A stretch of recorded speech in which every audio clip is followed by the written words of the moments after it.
This is CGTN, China Global Television Network.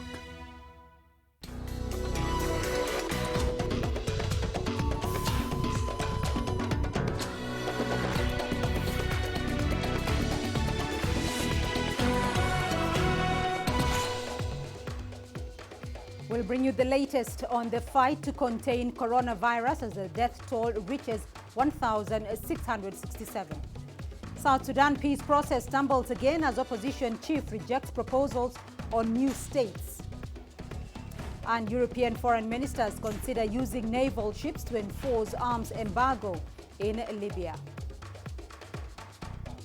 This is CGTN. Hello and welcome to Africa Live with me, Beatrice Marshall, in Nairobi. Also coming up on the program, a Belgian pianist composes a special song to encourage China during the fight against coronavirus.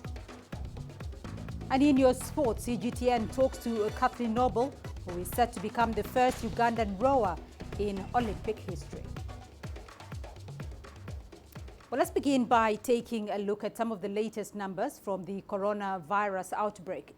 In China, the total number of confirmed cases has surpassed 68,000. Over 1,600 people have died, while more than 9,000 have recovered. The majority of patients are in Hubei province, more than 56,000 so far. 70% are in the provincial capital Wuhan, where the virus originated. A good sign is that the number of new confirmed cases across China has declined for 3 consecutive days. Guangdong, Sichuan, Henan and Hunan provinces are the most affected areas outside Hubei, with each reporting more than 1,000 cases. Beijing has reported 380 cases and Shanghai 328. The virus has spread to 25 other countries, where there are now nearly 700 confirmed cases. The Philippines, Japan and France have each reported 1 death, while 70 more cases have been confirmed on the quarantine cruise ship in Japan's Yokohama City, bringing that total to 355, the single largest number outside China. The Japanese government has decided to test all the people on board, and about 3,000 have been in quarantine there for almost 2 weeks. The Chinese health authorities updated the media on Sunday on developments in the epidemic.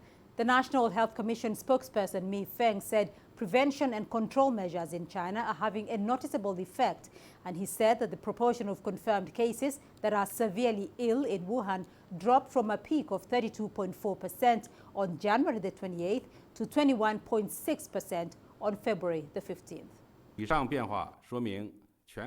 That means the national efforts against the epidemic have shown results, in particular with the strengthened support from other parts of the country and also the local efforts in Hubei province for suspected cases and the feverish patients who may have been affected by the epidemic.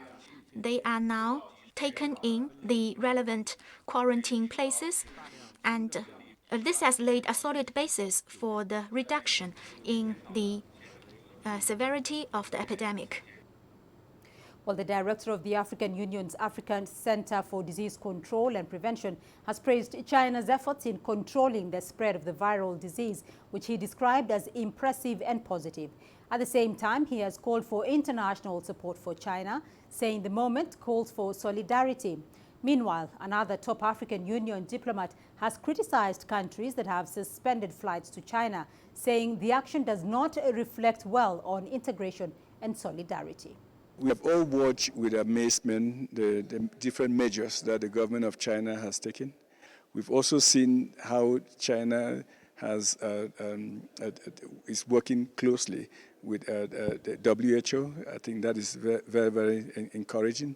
We have also observed how China, in a couple of weeks, have built large hospitals.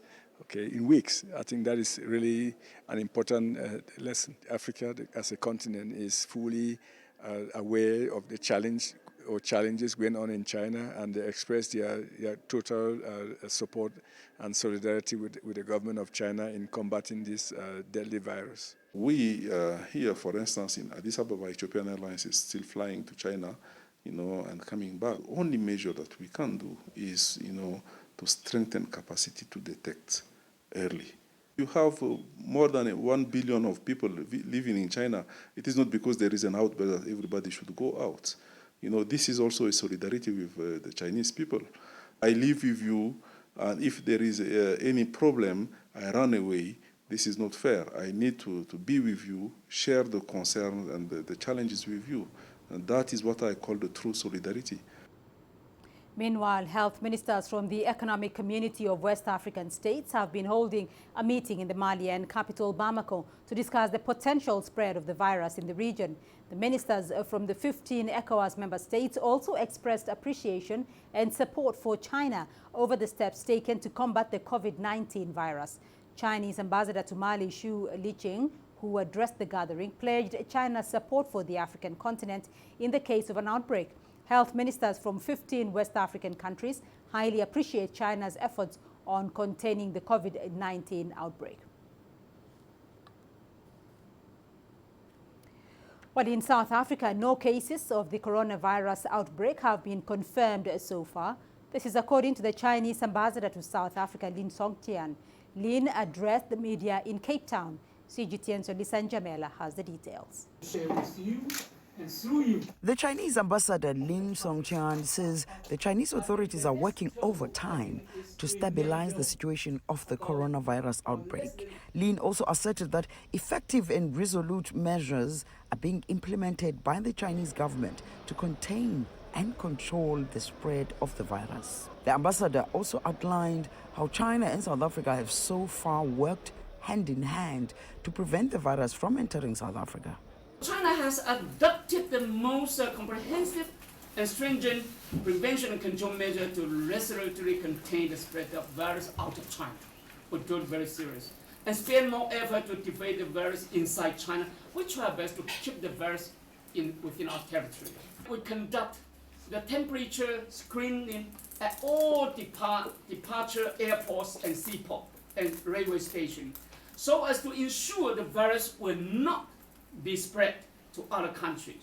In South Africa, 71 people have been tested and all the test results have come back negative. There are about 3,000 South African students in China, including 165 in Hubei province where the virus broke out. This epidemic is very deadly infectious. We call the novel coronavirus. The epidemic is very deadly and posing a serious threat to the health and life of the people, not only in China but also forever in the world. But after almost one month of fighting in China, now we can surely to ensure you that this epidemic can be prevented, can be treated, and can be cured. Songtian says authorities are providing food and medical care to those in need. The ambassador also reiterated that it is unsafe and risky for foreign nationals to return to their home countries amid the outbreak. In the meantime, while there are no confirmed cases here on home soil, South Africa has stepped up screening in a bid to keep it that way. South Africa's Department of Health continues to monitor the rapidly evolving coronavirus outbreak. The department has already put in measures for early detection. Yolisa Njamela for CGTN in Cape Town, South Africa. And the global community continues to show support for China at this crucial time. Jean-François Maljean is a pianist in Belgium. After seeing all the efforts Wuhan and the rest of China have been making to contain COVID-19, he's composed a special song of encouragement. It is called Chime of the Dawn Bells. Let's take a listen. Everyone, I am Jean-François Maljean from Belgium.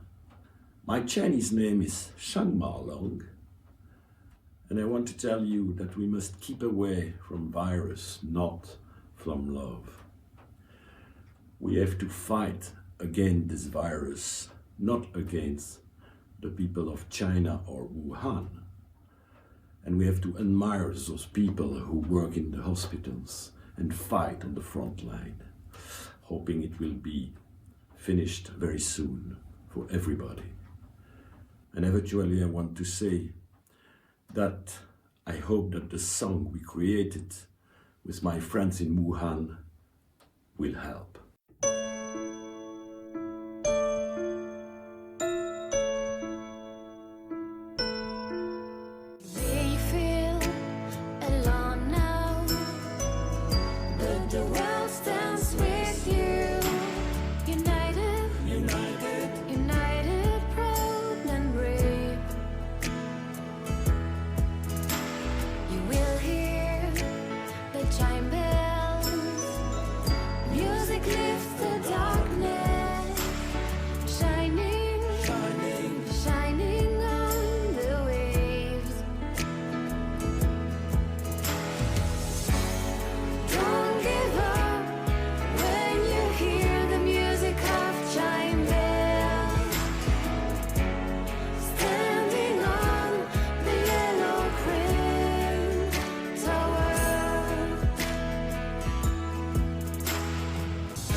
Let's now go to South Sudan, where the opposition group led by Riek Machar has rejected President Salva Kiir's compromise on the number and boundaries of states for the country. President Kiir on Saturday said South Sudan should be made up of 10 states with 3 administrative areas. The issue has been a sticking point in implementing South Sudan's peace agreement. CGTN's Patrick Oyet reports. Opposition leader Riek Machar says he will only accept the compromise offered by President Kiir if the 3 administrative areas are removed. Reverting back to 10 states in South Sudan was a key demand of the opposition group led by Riek Machar. Mr. Machar had set a condition that without resolving the issue of number and boundaries of states, he would not be part of the new would-be unity government. Juba urges Riek Machar to accept President Kiir's compromise. President Kiir's government says the status of Abyei was to be decided in a referendum held by the people of that area, which never happened. It is an area claimed by both Sudan and South Sudan, so Khartoum and Juba agreed for it to be an administrative area managed jointly. Greater Pibor Administrative Area was created in 2015 as a result of a peace agreement between the government and the then rebel groups in that area known as Cobra Faction. Ruweng, which is oil-rich and is located in Unity State, is claimed by 2 communities. Therefore, to avoid violence, President Kiir has designated it as an administrative area as the government tries to resolve the conflict over its ownership. Mr. Machar's refusal to accept the latest compromise on number and boundaries of states is creating uncertainty once again on whether or not the new government would be formed as planned on Saturday. Patrick Oyet, CGTN, Juba, South Sudan. The Munich Security Conference has wrapped up in Munich, Germany. CGTN's Natalie Carney now takes a look at the main issues coming out of the conference. Libya was in focus on the last day of the security conference as around a dozen foreign ministers and international representatives met to push for peace in the war-torn country. The United Nations says a peace agreement made in Berlin last month has been repeatedly violated and is pushing for outside military support for both warring parties to stop. Offensichtlich war, dass in den letzten Wochen It has been obvious in the last weeks that there have been many not insignificant breaches of the weapons embargo. There have been differing explanations offered up by Libya as to what the reasons for these are, but everybody agrees that the path we have taken to separate the conflicting parties from their supporters is still the only path to a possible successful outcome in ending the civil war in Libya. Foreign ministers of the European Union are set to discuss Libya on Monday and are considering the role of naval ships in enforcing an arms embargo. Libya's warring sides have also agreed to continue the dialogue with the UN in Geneva on Tuesday. German Foreign Minister Heiko Maas also met with Afghan President Ashraf Ghani in the wake of Friday's tentative peace agreement between the US and Afghan Taliban. The critical test is going to be, will the Taliban accept an election as the mechanism, the crucial mechanism of referring to the Afghan people, or do they still have a view of Congress? Elsewhere, U.S. House Speaker Nancy Pelosi continued her efforts to convince other countries to ban Chinese telecoms giant Huawei from their 5G network rollouts. Huawei and Beijing deny Washington's allegations that the infrastructure could be used for spying. While the Munich Security Conference is renowned for its intimate setting and frank discussions between the world's most powerful people, the work really starts now in the hoped-for implementation back home of all the decisions made here. Natalie Carney for CGTN in Munich. Africa Live. Find your voice.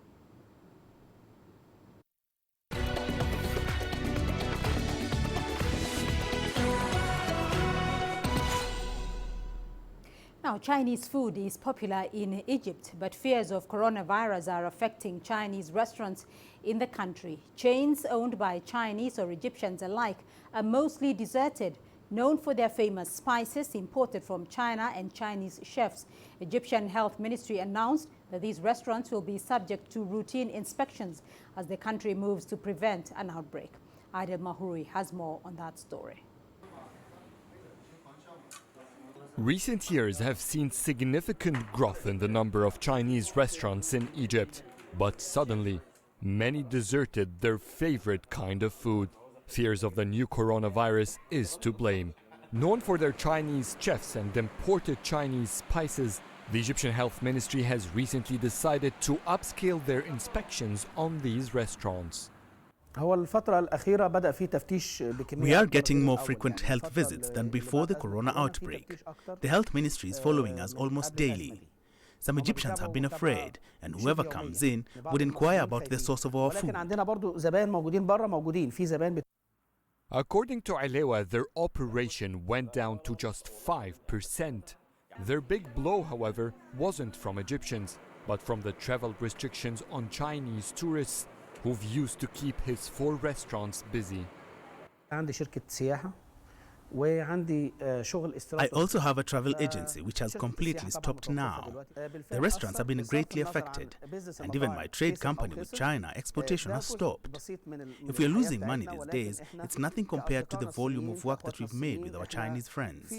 That is why we've decided that we will not shut down. We can survive 4 months. We trust that China can overcome this crisis, and I hope that this happens quickly. And for the few Egyptians who still come, Ashraf made his staff wear gloves and face masks to give assurances to his visitors. But for Mr. Zakaria and his family, it wasn't a necessary step. Believing that people must not exaggerate about their fears from the virus, he decided to bring his family for their routine Chinese lunch. When you taste Chinese food once, you can't stop. I'm not concerned about any hygiene issues or the virus. These restaurants are supervised by the Egyptian Health Ministries. There's nothing to worry about. Most of the food is from here anyway. It's only cooked the Chinese way.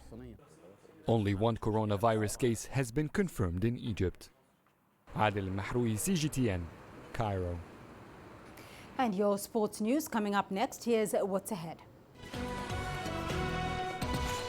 CGTN talks to Kathleen Noble, who is set to become